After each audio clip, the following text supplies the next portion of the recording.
আপনি কি খেয়াল করেছেন আমরা 30 দিনের অর্থাৎ এক মাসের রিচার্জ করি কিন্তু পাই মাত্র 28 দিন। টেলিকম অপারেটর যেমন জিও, এয়ারটেল, ভিআই ও অন্যান্য কোম্পানিগুলো আমাদের 1.5 GB পার ডে ডেটা দেয়, কিন্তু সবটা কি আপনি ব্যবহার করতে পারেন? না পারলে ওই ডেটাগুলো নষ্ট হয়ে যায়। এই বিষয়টা নিয়েই রাজ্যসভার সংসদে আওয়াজ তুলেছেন রাঘব চাড্ডা স্যার। উনি আমাদের হয়ে আওয়াজ তুলেছেন যে রিচার্জ প্ল্যানটা 28 দিনের পরিবর্তে 30 দিন করা হোক, আর আনইউজ যে ডেটাগুলোকে ক্যারি ফরওয়ার্ড করা হোক, মানে পার ডে ডেটা লিমিট না দিয়ে মান্থলি ডেটা লিমিট দেওয়া হোক।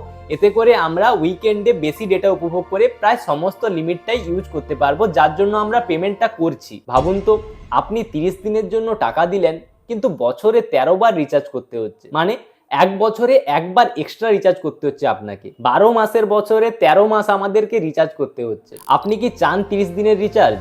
আপনি কি চান আপনার ডেটা নষ্ট না হোক? তাহলে এই ভিডিওটাকে লাইক করুন এবং শেয়ার করুন, যাতে সংসদের এই ইস্যুটা পাবলিকলি সাপোর্ট বেশি পায়। আর আপনি যদি কন্টেন্ট ক্রিয়েটার হন অলরেডি, তাহলে ভিডিওর মাধ্যমে আপনার সাপোর্টারদের থেকে সাপোর্ট নিন এই বিষয়ে, যাতে তারাও আওয়াজ তোলে। এটা আইন হবে কিনা কিংবা আইনের সংশোধন হবে কিনা সেটা নির্ভর করছে আমার আপনার সাপোর্টের উপর। সংসদে কথাটা উঠেছে তার মানে এই নয় যে আইনটা পাস হয়ে গেল। সংসদে এরকম অনেক ভালো ভালো আইডিয়া আসে, কিন্তু পাবলিক সাপোর্ট প্রপার না থাকার কারণে ওই জিনিসটা ইমপ্লিমেন্ট আর হয় না। আমাদের টাকার সঠিক মূল্য আমরা চাই। এক মাসের জন্য রিচার্জ করব তো 30 দিনের রিচার্জই যেন পাই।